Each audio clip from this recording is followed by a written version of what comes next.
Que la paix, la grâce et la miséricorde céleste vous soient accordées par le nom glorieux et puissant de notre Seigneur Jésus-Christ. Bien-aimés dans le Seigneur, c'est une grâce pour nous de pouvoir bénéficier gratuitement du souffle de vie. Nous avons toujours dit, il peut nous arriver de nous plaindre à cause de certaines situations compliquées qui nous arrivent dans la vie. Mais bien aimés dans les Seigneurs, je m'en vais vous rassurer et vous certifier par rapport aux paroles des Écritures qui déclarent « Pour tout celui qui vit, il y a de l'espérance. » Tant que Dieu permet à ce que vous puissiez conserver encore le souffle de vie, sachez qu'il y a toujours de l'espérance. C'est pourquoi Dieu, s'adressant à Josué, il a dit « Tant que tu vivras, nul ne se lèvera, nul ne tiendra devant toi. Tant que tu vivras, c'est-à-dire la victoire de Josué sur ses ennemis était liée à sa vie. Toutefois que Josué restait en vie, il avait toujours de la supériorité sur ses ennemis. Là, c'était une prophétie faite à Josué dans la loi. Et aujourd'hui, je te dis aussi que tant que tu vivras, or, la vie dont je te parle aujourd'hui, ce n'est pas le simple souffle de vie, mais je te parle de celui qui a déclaré « Je suis le chemin, la vie et la vérité ». C'est-à-dire, tant que tu conserveras la vie, tant que tu conserveras le véritable souffle du Tout-Puissant que le frère Job dit, ce souffle qui donne l'intelligence, tant que tu conserveras la parole de Dieu, tant que tu conserveras la crainte absolue de Dieu, tant que la parole de Dieu par la puissance du Saint-Esprit sera scellée dans ton cœur, c'est ça la véritable vie. Je te dis que nul ne tiendra devant toi. Tu marcheras sur tes ennemis. Ça ne vient pas de moi, ça vient de notre Seigneur Jésus-Christ. C'est lui qui a déclaré « Voici les miracles qui accompagneront tous ceux qui seront en vie, c'est-à-dire tous ceux qui croiront en moi, tous ceux qui accepteront ma parole, tous ceux qui seront assidus à ma discipline, tous ceux qui seront mes disciples, tous ceux qui adapteront leur vie à ma parole, ils marcheront sur les serpents, les scorpions, sur toute la puissance de l'ennemi et rien ne pourra jamais les nuire. Ça, c'est la parole du Seigneur. C'est pourquoi je m'en vais te dire, tant que tu conserves d'abord le souffle de vie naturelle et qu'à part ça, tu aimes la parole, tu écoutes la parole parce que tu l'as écoutée, parce que tu es un bien-aimé du Seigneur, tu es un compatriote céleste, tu es un concitoyen du ciel. En tant que tel, tu aimes la parole. Que la paix, la grâce, la miséricorde, la protection, la bénédiction, l'assistance, les secours du Saint-Esprit soient ton partage au nom de Jésus-Christ. Bien-aimés dans le Seigneur, nous sommes depuis un temps en train de partager une pensée du Seigneur, en train de nous laisser être instruits par le Seigneur à travers un thème tiré dans le Sainte Écriture et le thème « La ville qui porte le nom du fils de Caïn ». Là, c'est l'audio numéro 9. Passons sans plus tarder à la lecture de ces textes qui nous servent des textes de base. Donc, je suis dans le livre de la Genèse. Genèse chapitre 4e. Je prends le verset 12e où il est écrit « Quand tu cultiveras le sol, il ne te donnera plus sa richesse. Tu seras errant et vagabond sur la terre. » Donc là, c'est Dieu qui est en train de s'adresser à Caïn. Je le répète, ça c'est l'audio numéro 9. Nous avons tellement de choses à dire que je ne vais pas beaucoup me répéter aujourd'hui. Je vous appelle à faire ce que vous avez toujours fait. Vous qui allez pour la première fois tomber sur cet audio, en tout cas, recherchez le 8 précédents audios si vous trouvez que ce qui est en train d'être dit par rapport à cet enseignement est entrayant et instructif. En tout cas, vous savez comment vous en procurer. Si c'est dans un groupe, demandez tout simplement à celui qui a posté l'audio ou suivez tout simplement les traces par rapport à la façon dont vous avez reçu l'audio. Les audios sont en tout cas faciles à trouver et ces audios-là, ils ne sont pas encore sur YouTube. Je l'ai toujours dit plutôt, il y a beaucoup d'enseignements qui ont été en tout cas faits par les Saint-Esprit, par notre étrichement. Si vous voulez les procurer, en tout cas, allez sur YouTube, ceux qui ont la facilité d'avoir les Wi-Fi ou les unités, vous avez la facilité de pouvoir naviguer et sur YouTube, allez sur YouTube, tapez tout simplement Apôtre Blanchard Ingala. En tout cas, vous aurez 2 audios. Ce sont des enseignements jusque-là, juste par audio. En tout cas, il y en a vraiment beaucoup. Que la paix, la grâce et la miséricorde de Dieu soient avec vous. Il y a beaucoup d'enseignements, les voyages d'Adam, l'exode d'Ève, et la mort du roi qui entraîne la perte de la drachme. Il y en a beaucoup. Il y a entraîne-moi, la marche vers, je crois, les palais, j'oublie. Il y a beaucoup de thèmes qui sont là. L'exode des vases, de la querelle à la bagarre, en tout cas. Et il y a tellement d'enseignements et d'exhortations que je crois que vous n'aurez pas à regretter certainement. Que la paix, la grâce et la miséricorde de Dieu soient avec vous. Donc Dieu, après que Caïn ait tué son frère, Dieu dépose une sentence, une condamnation contre Caïn. Là, il dit, tu seras errant et vagabond. Donc Dieu est en train de pouvoir prophétiser, prononcer un jugement d'errance et de vagabondage sur l'homme de Caïn. Mais les rétributions, nous allons voir les rétributions de cette prophétie de Dieu dans la vie de Caïn. La réponse, c'est dans le livre toujours de la Genèse chapitre 4, le verset 17e. Donc là, ce sont les 2 textes qui nous servent de textes de base. Caïn connut sa femme, elle conçut et enfanta Enoch. Il habita ensuite il bâtit ensuite une ville et il donna à cette ville le nom de son fils Enoch. Bien-aimé dans le Seigneur. Donc, Dieu a prophétisé l'errance et le vagabondage. Nous savons tous, parce que j'ai aussi consulté les dictionnaires pour avoir une idée sur la définition ou l'explication de ces mots. Un errant, c'est quelqu'un qui n'a pas de demeure fixe. C'est également un vagabond, c'est celui qui se promène sans savoir où il va. Donc, voilà. Donc, c'est ce qui a été dit sur Caïn. Mais les rétributions, la viabilité de ces promesses, nous nous rendons compte que dans la vie de Caïn, il a eu une femme et un enfant, c'est-à-dire un foyer stable. Et en plus, il s'est construit toute une ville. Donc, Caïn a construit une ville qu'il a nommée, qu'il a donnée, qu'il a plutôt baptisée au nom de son fils. Donc, autre chose qui a été dite et autre chose que Caïn est en train de vivre. Cette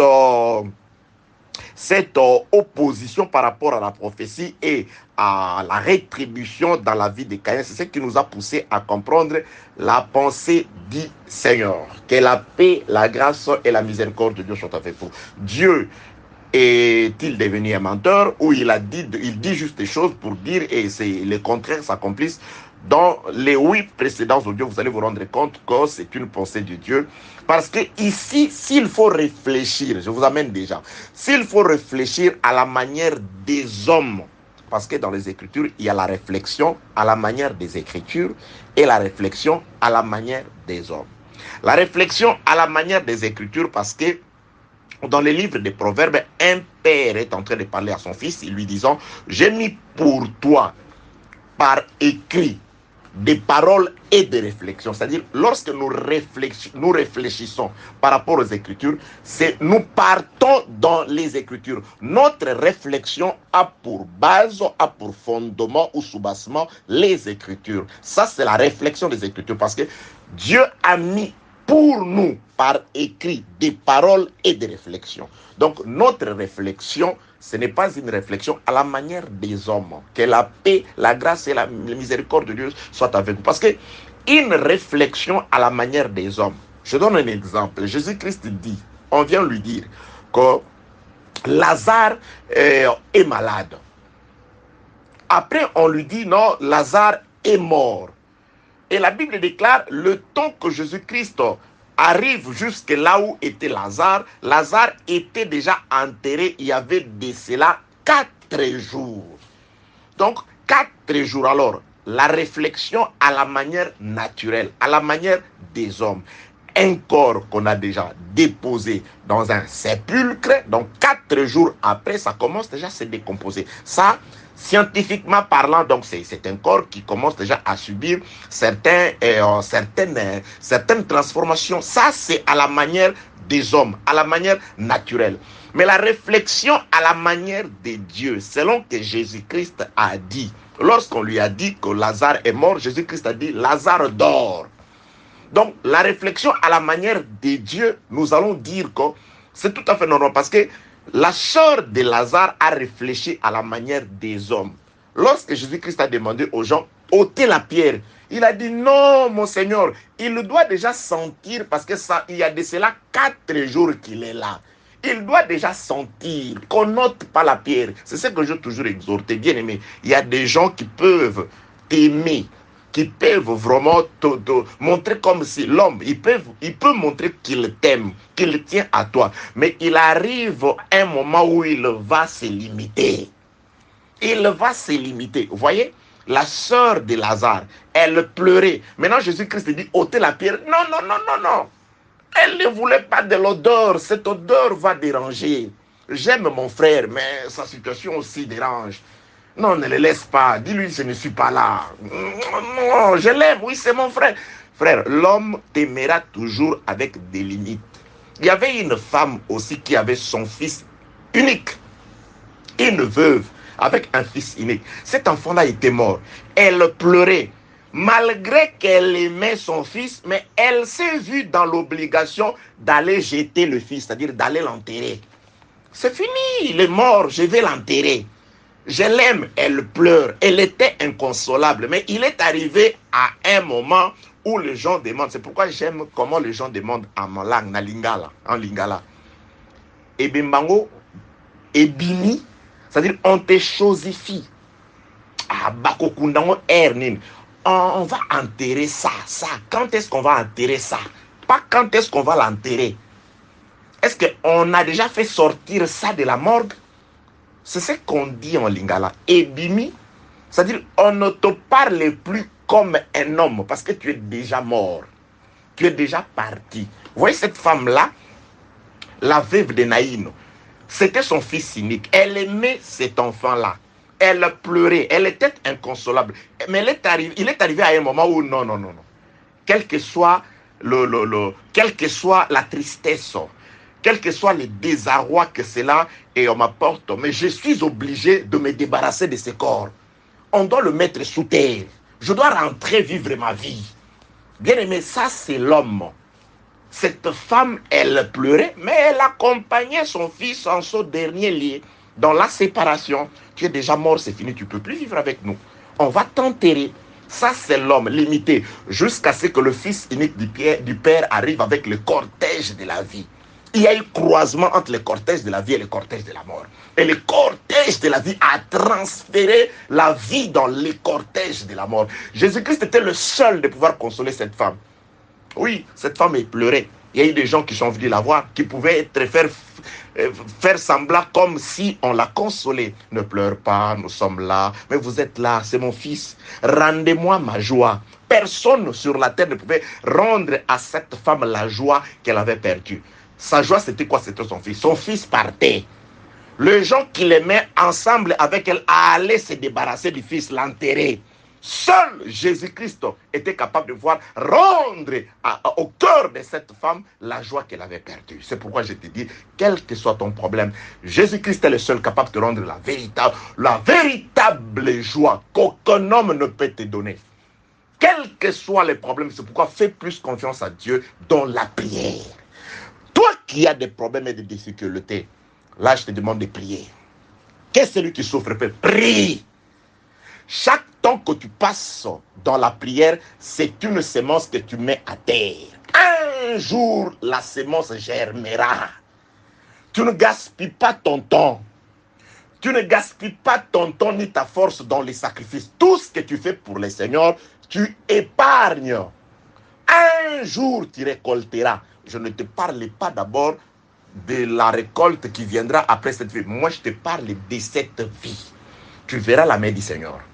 Toi qui t'accroches à Dieu, dans la crainte de Dieu, toi qui marches dans la conscience et la parole de Dieu, toi qui conserves la bonne conscience, toi qui conserves Dieu dans ton cœur, toi qui te rends compte que je ne dois pas pécher pour ne pas blesser les autres, mais je ne dois pas pécher pour ne pas blesser, étouffer l'esprit qui est à moi. Je dois marcher en conformité de la parole du Seigneur pour faire plaisir à Dieu qui habite en moi. Ne savez-vous pas que Dieu habite en vous par son esprit? Que la paix, la grâce et la miséricorde de Dieu soient avec vous. Vous voyez? Donc, je suis en train de parler de la réflexion à la manière des hommes et la réflexion à la manière de Dieu. La réflexion à la manière de Dieu, c'est à travers les Écritures. La sœur de Lazare réfléchit à la manière des hommes. Il y a de cela 4 jours qu'il est déjà là. Il doit déjà sentir qu'on n'ôte pas la pierre. Ça, c'est une réflexion normale, scientifique. C'est une réflexion rationnelle, normale, scientifique, acceptée par tout le monde. Ça, c'est normal. C'est pourquoi il nous arrive de fois où nous sommes quelque part, nous faisons des déclarations. Les hommes normaux nous trouvent anormal. Les hommes qui sont rationnels trouvent que ce que nous disons est irrationnel. Jésus-Christ arrive avec sa réflexion et la femme, la sœur de Lazare, a aussi sa réflexion, une réflexion rationnelle, universitaire, une réflexion admissible, je ne sais pas, prouvée, scientifiquement prouvée, que 4 jours après, qu'une personne soit déjà placée dans le sépulcre avec la chaleur qui s'y trouve. Donc, il doit déjà être en état de décomposition. Qu'on n'ôte pas la terre, sinon ça va nous déranger, nous qui sommes vivants. Il va nous déranger. Oui, c'est un bon frère qui l'attend là-bas. Après, on va l'appeler après. Ah, qui l'attend. Moi, je suis fatigué. Ah, il m'appelle, ma soeur, tu m'appelles pour prier vers toi. Tu sais, les quartiers où tu habites, c'est un quartier dangereux. Il est 1h du matin, je ne peux pas venir. Est-ce que tu ne peux pas attendre demain? Ouais, voilà. C'est rationnel. Parce que moi, je ne peux pas partir, je ne sais pas, de ma campagne à 1h du matin pour aller de l'autre côté de la ville. C'est difficile. Ma soeur, je n'ai pas de moyens de transport. Qu'est-ce qu'on va faire maintenant? Ah, qu'est-ce qu'on va maintenant faire? Est-ce que tu ne peux pas supporter jusqu'à demain? Ah oui, voilà. Mais il y a quelqu'un qui ne te fera pas attendre. Invoque, moi je te répondrai. Il est là. Il frappe à la porte. Dès que tu frappes, il va ouvrir.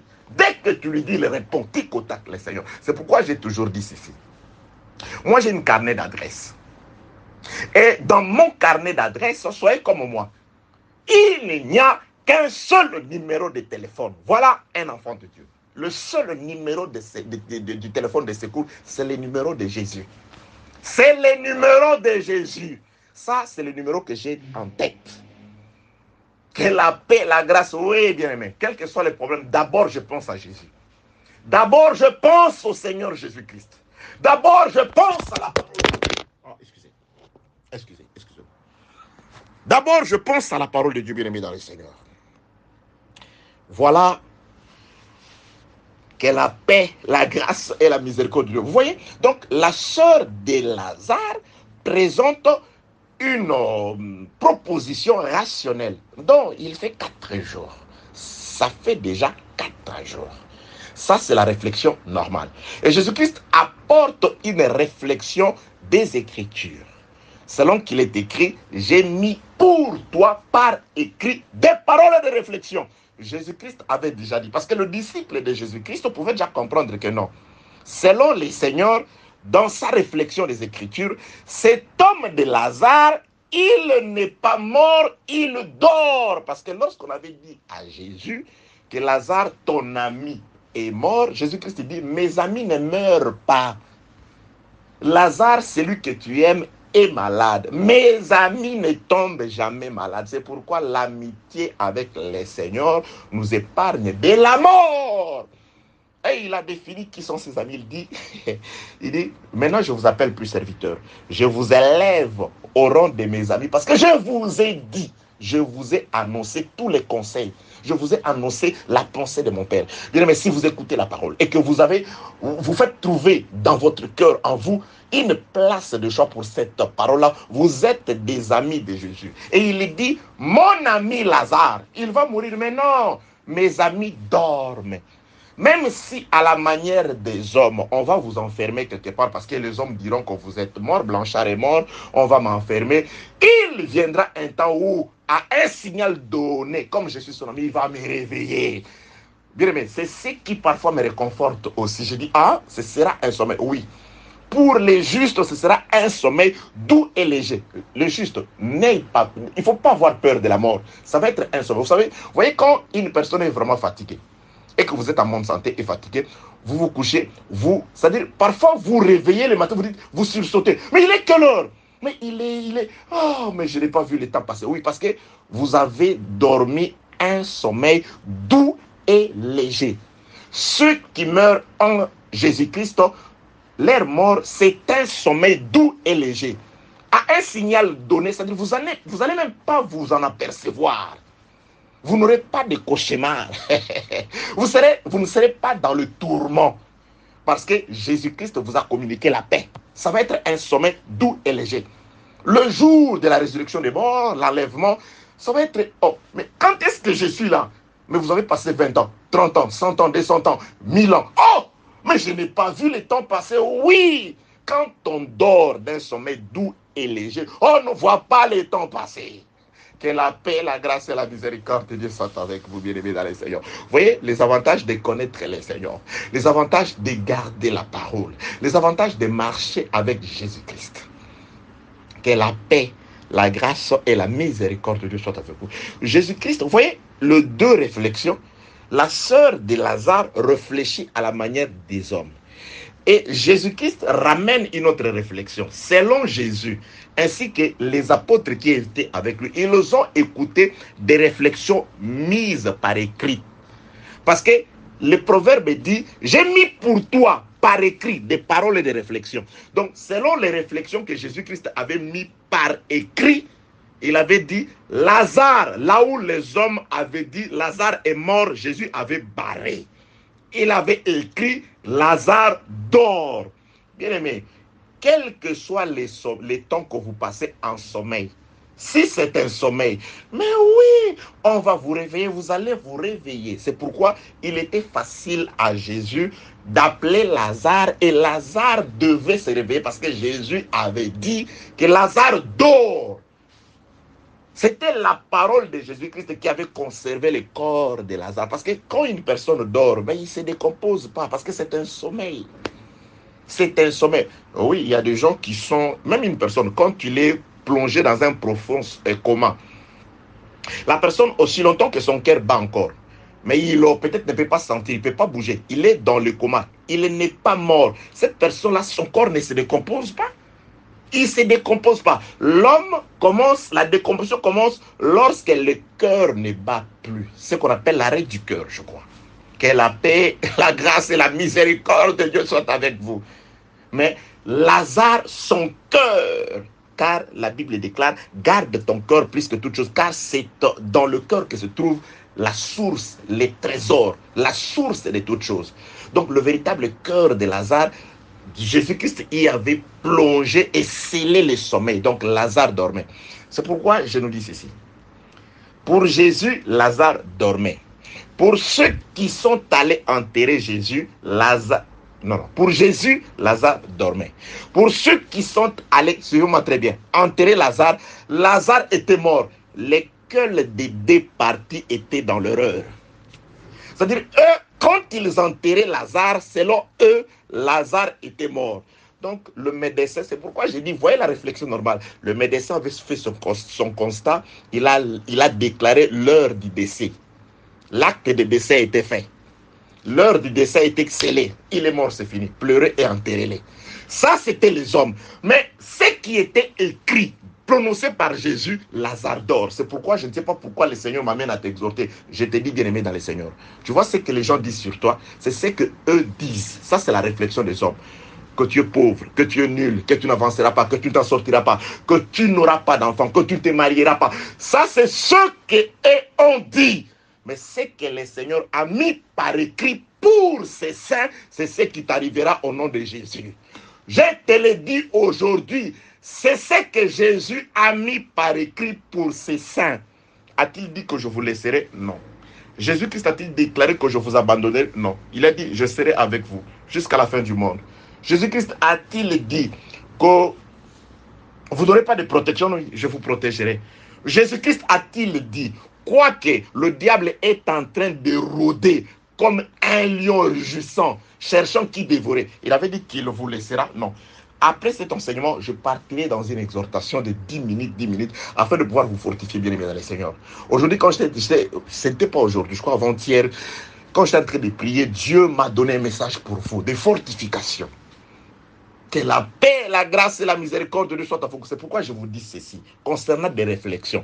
Il y a la réflexion qui a été mise par écrit, et il y a la réflexion naturelle, scientifique, approuvée par le gouvernement, approuvée par la science, approuvée par l'État, approuvée par l'humanité, approuvée par tout le monde. Lazare est mort, acte de décès, enterrez-les. Mais Jésus, la réflexion mise par écrit par Jésus, Lazare dort. Voilà ce que le monde, comment on te juge. Voilà comment on te néglige. Voilà ce qu'on dit sur toi. Voilà comment des difficultés t'accablent. Ça, c'est ce qui est naturel. Ça, c'est ce qui est scientifique, approuvé par les hommes. Mais la réflexion mise par écrite pour toi, c'est la promesse de saint. Dans ces temps, la piété est utile, non seulement dans les temps à venir, même dans ces temps. Ceux qui auront abandonné tout pour suivre le Seigneur, ils auront une part, la vie dans les siècles à venir. Mais dans les siècles présents, il y a des persécutions, mais il y a aussi tout ce que vous avez abandonné. Que la paix, la grâce et la miséricorde de Dieu soient avec vous. Vous voyez, il y a la réflexion à la manière des hommes, il y a la réflexion à la manière de Dieu. Et la réflexion à la manière de Dieu a été mise sur écrit.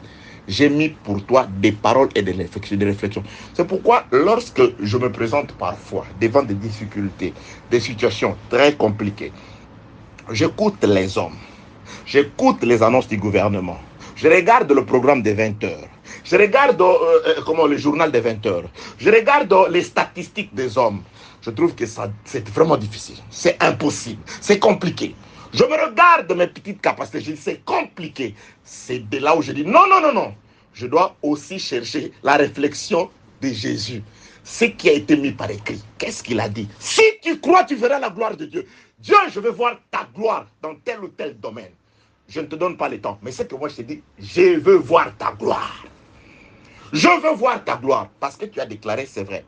Le cœur de l'homme forme des projets. Mais ce qui s'accomplit, c'est la volonté de l'Éternel. Et moi, je sais que ta volonté est que je sois bien, et que je sois assisté, et que par moi, ta gloire soit manifestée. Et que par moi, le monde sache que tu n'es pas seulement un Dieu dont les promesses sont imaginaires, mais tu es ce Dieu dont les promesses, quoique invisibles, elles sont réelles et vraies. Je dis que tu es ce Dieu invisible, mais dans l'esprit bougent les choses matérielles. Voilà le Dieu que moi j'adore. C'est lui au devant de qui je passe mon temps de la prière. C'est lui pour qui je jeûne. C'est lui pour qui je me sacrifie. C'est ce Dieu spirituel dont la puissance appelée Saint-Esprit bouge les choses matérielles. Bouge la santé. Améliore la santé. Relève ceux qui sont tombés. Donne du travail. Donne du courage. Donne de la santé. Donne de la paix. Au nom de Jésus-Christ. Que la paix, la grâce et la miséricorde de Dieu soient avec vous. Alors, prenons ces deux réflexions. La réflexion à la manière des hommes pour l'homme de Caïn, errant et vagabond. Mais une femme, il a un enfant et une ville. Ça, la réflexion à la manière des hommes, on dira, ah, Dieu aussi, allons seulement prier, mais Les promesses de Dieu, c'est difficile. Allons prier. Allons seulement prier. Parce qu'il y a des gens qui sont comme ça. Il y a la prière. Il y a un ancien ami qui lui appelle. Il dit, bon, tu viens dimanche. Je verrai si je peux te trouver quelque chose. Il dit, si je m'en vais à la prière, là, je veux juste prier. Je n'aurai rien. Mais si je tente ma chance pour aller voir cet ami-là, il y a une probabilité que je sorte avec quelque chose. Vous voyez? Vous voyez comment le diable a distrait les gens? C'est pourquoi j'enseigne ceci lorsque je suis dans nos assemblées pour la plupart. Le Seigneur me fait voir qu'il y a des gens qui ont fait que les églises deviennent des habitudes. Et il y a des prédicateurs qui sont aussi comme ça. C'est-à-dire ils ont une routine. Il commence un enseignement, il va finir, après il va encore commencer. C'est-à-dire c'est comme une routine, c'est comme une certaine habitude. On enseigne après une semaine, c'est fini, je vais encore enseigner. Non, non, non, non, non, non, non, non, non, non, non. Ce n'est pas une habitude d'aller seulement à l'église. Nous allons chercher des choses à l'église. Nous allons chercher la vie éternelle. Et il lui dit, dès que vous aurez cherché le royaume et la justice de Dieu, le reste vous sera donné. Donc nous allons aussi. Chez Dieu, il n'y a pas une question de probabilité. C'est probable qu'il me donne. Non. C'est Dieu, c'est tic au tac. Le temps, c'est à lui. Mais j'ai l'assurance que ce que je lui ai demandé, il me le donnera. Comme il avait dit que Lazare dort, qu'il passe un jour, qu'il passe 2 jours, qu'il en passe 3, 4 jours, 1 semaine. Comme il avait dit que Lazare dort, au moment opportun, voulu par qui? Par Jésus, il réveillera Lazare. Celui qui a déterminé le temps de la résurrection de Lazare, ce n'était pas ni la famille de Lazare, ni les disciples qui étaient avec lui. Il a juste dit aux disciples, accompagnez-moi. Accompagnez-moi vers Lazare. Ils ont juste accompagné. C'est pourquoi nous, on accompagne. Nous attendons. Quand il dit délie, nous, on délie. La vie, c'est lui qui donne, c'est lui. Celui qui appelle Lazare, c'est lui. C'est pourquoi par les prédicateurs, par ma prédication, Jésus-Christ t'appelle à sortir. Il t'appelle à sortir des tombes. Que la paix, la grâce et la miséricorde de Dieu soient avec vous au nom de Jésus-Christ. Vous voyez, bien aimé dans le Seigneur. C'est-à-dire, dans la vie de Caïn, il y a à la réflexion normale, si on pousse même la réflexion normale, ben cet homme de Caïn, normalement, Dieu n'a créé que Adam. Après de Adam, il a fait sortir une femme. Et la Bible confirme que Adam connut sa femme et elle enfanta Caïn. Ensuite, elle enfanta encore Abel. Donc, normalement, Genèse chapitre 5, la Bible confirme que Adam avait des fils et des filles. Donc, sur la terre, il n'y avait qu'Adam et sa famille. Lorsqu'on l'a chassé, il est allé à l'orient de l'Éden. Ben, qui l'a aidé à se bâtir une ville? Vous voyez la réflexion à la manière des hommes? À la Bible aussi. Comment une seule personne peut se construire une ville, toute une ville? Il était aidé par qui? Par sa femme? Par qui? Ça, c'est la réflexion à la manière. Alléluia. Que la paix, la grâce et la miséricorde de Dieu soient avec vous. Ben, dans cette ville-là, il habite avec qui? Ah, voilà. Caïn, quand il bâtit une ville, il prophétise, il dit, cette ville portera le nom de mon fils. C'est que Caïn sait que son fils sera là.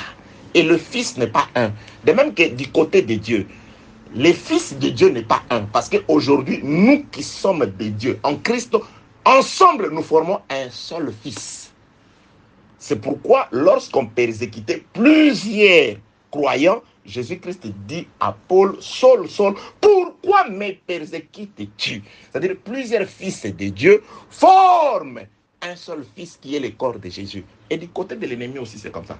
C'est-à-dire, le seul nom du fils de Caïn sont tous ceux qui ont l'esprit de Caïn. 1 Jean 3, verset 8 dit, ce sont ceux qui haïssent et qui tuent. Ce sont ceux qui ont la haine et qui tuent. On peut tuer de 2 façons. On peut tuer physiquement et on peut aussi tuer spirituellement. Il y a des gens qui tuent spirituellement. Des faux prédicateurs, ce sont des fils de Caïn, c'est des tueurs, c'est des meurtriers. Ce sont des gens remplis de haine. Le mauvais enseignement que tu portes, c'est la haine avec laquelle tu utilises pour tuer. Que la paix, la grâce et la miséricorde de Dieu soient avec vous. Il y a des fils de Caïn sans le vouloir et le savoir. Il y a des gens qui ont vraiment des appartements dans la ville de Caïn sans le vouloir et le chercher. Mais par rapport à votre cœur, vous haïssez tellement que vous n'êtes pas différent des Caïns. C'est ce que Jésus dit aux Juifs. Votre père, le meurtrier, le premier, il a tué. C'est pourquoi vous cherchez aussi à me tuer. Jésus, c'est la parole. Toi qui tues la parole par ton comportement, par tes actes, tu tues la parole qui était censée habiter en toi. Tu étouffes la parole qui était censée habiter en toi. Que la paix, la grâce et la miséricorde de Dieu soient avec vous. Vous voyez? Donc, c'est-à-dire, lorsque Caïn construit sa ville, ce n'est pas en rien qu'il les dédicace au nom de son fils. C'est pourquoi, lorsque Abraham aussi construit sa ville spirituelle, parce que nous avons vu le parallélisme entre Caïn, celui à qui on a prophétisé l'errance et le vagabondage, qui s'est construit une ville matérielle, qui dédie à son fils, et nous avons un certain Abraham, Genèse chapitre 15, verset 7, à qui Dieu promet de posséder la terre, le contraire de Caïn, mais lui, il vit comme un pèlerin, un passager, dans des tentes sans pour autant construire une ville. Mais par la suite, lorsque le frère Paul écrit Galates chapitre 4, verset 26, c'est lui, le frère Paul, qui nous présente une certaine ville d'Abraham. Donc, Caïn a une ville, Abraham aussi a une ville. Caïn, sa ville, c'est une ville que Caïn présente à Abraham, sous forme de Jésus, Luc chapitre 4, le verset 5 à 8, il présente une ville, il dit, voici la gloire de ce monde. Il présente ce monde. Tous les royaumes de ce monde m'appartiennent. La gloire de ce monde, elle m'appartient.